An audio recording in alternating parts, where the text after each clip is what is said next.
సుమన్ టీవీలో మీ personal and business promotions కోసం కింది నెంబర్కి కాంటాక్ట్ చేయండి.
బాగా నియోజకవర్గంలో అందరికంటే ఇష్టమైన వాళ్ళు మా చెంచు కుటుంబాలు. మా తండ్రి గారు బుడ్డా వెంగళరెడ్డి గారు ఉన్నప్పటి నుంచి ఇప్పటిదాకా నిత్యం అంటే చెంచు కుటుంబాలు బాగుపడాలి, అత్యంత వెనుకబడిన జాతి అని చెప్పేసి ఎంతో కృషి చేయడం జరిగింది, ఇంకా చేస్తూనే ఉన్నాం. మీరు ఒక్కసారి ఆలోచన చేస్తే స్వర్గీయ నందమూరి తారక రామారావు గారు ఆంధ్రప్రదేశ్ మొట్టమొదటిసారి ముఖ్యమంత్రి అయినప్పుడు తెలుగుదేశం పార్టీ స్థాపించి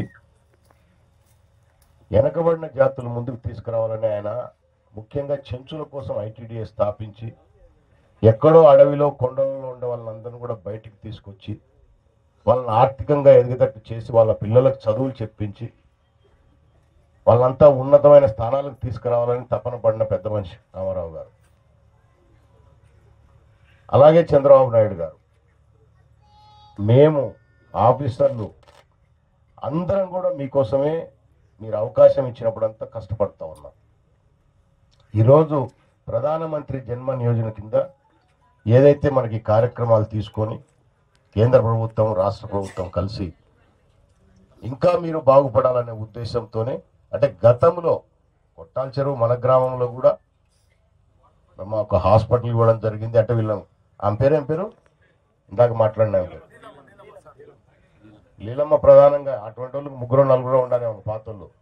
86లో మనం ఈ ఊరు పుట్టినప్పుడు ఆ రోజు నాయన ఎమ్మెల్యేగా ఉన్నాడు. పెచ్చెరువు నుంచి మిమ్మల్ని అంతా తీసుకురావాలి. అప్పటికి ఇక్కడ కొంతమంది ఉన్నారు చెంచు కుటుంబాలు. అడవిలో ఉండకూడదు, మీరు కూడా బయటికి రావాలి, అందరి ప్రజలతో సమానంగా మీరు కూడా ఎదగాలనే ఉద్దేశంతో కొన్ని కార్యక్రమాలు చెప్పేటప్పుడు కొంతమంది వచ్చినారు. కొంతమంది మళ్ళీ ఉండకుండా మళ్ళీ పెచ్చెరువులో ఇప్పటికి కూడా జీవనం సాగిస్తూ ఉన్నారు. సో మీరు అందరూ బాగుండాలనే ఉద్దేశంతోనే అనేక మంచి కార్యక్రమాలు తీసుకొని ముందుకు పోతా ఉన్నాం. ఇంకా చేయాల్సిన కార్యక్రమాలు మీకు చాలా ఉన్నాయి, ఒకటి కాదు. అవన్నీ ప్రభుత్వం తరఫున మేము కలెక్టర్ గారు అధికారులు అందరు ఇక్కడ ఉన్న వాళ్ళు అందరం కూడా కష్టపడతాం. కానీ కొన్ని విషయాల్లో మీరు కూడా సహకరించాలా. ఇప్పుడు ఈరోజు ఇక్కడ ప్రధానంగా మన వాళ్ళని కూడా ఎందుకు మాట్లాడించానంటే, కలెక్టర్ గారు మన జిల్లా కొత్తగా వచ్చినారు, మేడం గారికి కూడా మన విషయాలు తెలియాలి. ఆమె ఈరోజు ఎక్కువ టైం తీసుకుంటున్నాం మనం, తప్పదు. అందుకే 2 ప్రోగ్రాములు పెట్టించాం. ఒకటే పెడితే మేడం తొందరగా పోతుందేమో అని ఆత్మకూరు వెలుగోడు 2 పెట్టించే మధ్యాహ్నం వరకు ఎట్లయినా మనకు టైం దొరుకుతుంది, ఇబ్బంది లేదని. మా వాళ్ళ సమస్యలు, మిగతా వాళ్ళ సమస్యలు అనేది వేరు, చెంచుల సమస్యలు, మీ ట్రైబల్స్ మీ సమస్యలు మేడం తెలుసు. కానీ ప్రత్యక్షంగా చూస్తే ఇంకా మీ మీద ఎక్కువ ఫోకస్, నేను ఒక్కడిని ఫోకస్ చేస్తే సరిపోదు, మిగతా అధికారులు చేస్తే కలెక్టర్ గారు కూడా ఫోకస్ చేయాలి, ప్రభుత్వ యంత్రాంగం అంతా కూడా మీ మీద ఫోకస్ చేస్తే ఇంకా ఏం చేయొచ్చు అనే ఉద్దేశంతోనే మేడం గారిని ఈరోజు రిక్వెస్ట్ చేసుకొని మా ఒకటే రోజు పెట్టుకుందామని చెప్పిన. సో దాంట్లో భాగంగానే మేడం గారు కూడా ఇక్కడికి వచ్చారు, మిమ్మల్ని కూడా ప్రత్యక్షంగా చూసినారు. మీరు ఇక్కడ ప్రధానంగా మనకు ఆ రోజు భూములు ఇచ్చినప్పుడు 86లో నేను కూడా చాలా చిన్న పిల్లోని, కానీ అప్పటి నుంచి ఇప్పటిదాకా మనకు ప్రధానంగా సమస్యలు పెండింగే ఉన్నాయి. పోయినసారి నేను శాసనసభ్యునిగా ఉన్నప్పుడు చాలా గట్టిగా ప్రయత్నం చేసిన, అప్పుడు కూడా పని కాలే ఇది. కానీ ఇక్కడ ఏంటంటే మీలో కూడా సమస్యలు ఉన్నాయి. కొంచెం అవి సర్దుబాటుగా చేసుకోకపోతే ఇప్పుడు మళ్ళీ ఎమ్మెల్యే అయినా ఇప్పుడు చేయలేను, మళ్ళీ చేయలేను. ఈ కలెక్టర్ గారు పోయినా ఇంకో కలెక్టర్ వచ్చినా చేయలేరు. మనకి ఏదైనా ఒక సమస్య పరిష్కారం కావాలంటే మనం కూడా కొంత అడ్జస్ట్ కావాలా. 30 సంవత్సరాల కిందట ఎట్లుంది ఇప్పుడు కూడా అట్లే ఉండాలంటే కుదరదు. అవునా? మన వాళ్ళు చాలాసార్లు నా దగ్గరకు వచ్చి చెప్పినప్పుడు మాట్లాడినప్పుడు నేను గతంలో కూడా చెప్తా వచ్చిన. అందుకే ఇప్పుడు ఓపెన్గా మీకు అందరి ముందర చెప్తా ఉండేది ఏంటంటే మీకు కొంచెం పట్టుదలలు ఎక్కువ, అది కూడా తెలుసు నాకు ఆ విషయం. కానీ కొన్ని వదలకపోతే ఈ సమస్యలు మీతో అయిపోయినారు, మీ కంటే ముందు ముసలోళ్ళు అయిపోయినారు, ఇప్పుడున్న వాళ్ళు పోతారు, మళ్ళీ మీ పిల్లలకు కూడా అదే సమస్యలు ఉంటాయి. తర్వాత మళ్ళీ ఎప్పుడు ఓట్లకు వచ్చినా లేదా మీ దగ్గరకు వచ్చినా, నేనైతే ప్రత్యేకంగా ఓట్ల కాదు చాలాసార్లు వస్తుంటా, ఎన్నిసార్లు వచ్చినా అన్న ఎప్పుడు ఈ విషయాలు చెప్పడం తప్ప పరిష్కారాలు అయితే కావడంలే. అవునా? సో ఆ పరిష్కారాలు కావాలంటే అధికారులు ఉన్నారు, మంచి ఆఫీసర్లు ఉన్నారు, ఈసారి చేయించుకుందాము. ఇప్పుడు చేయలేకపోతే ఇంకా మళ్ళీ చేయడం కష్టము.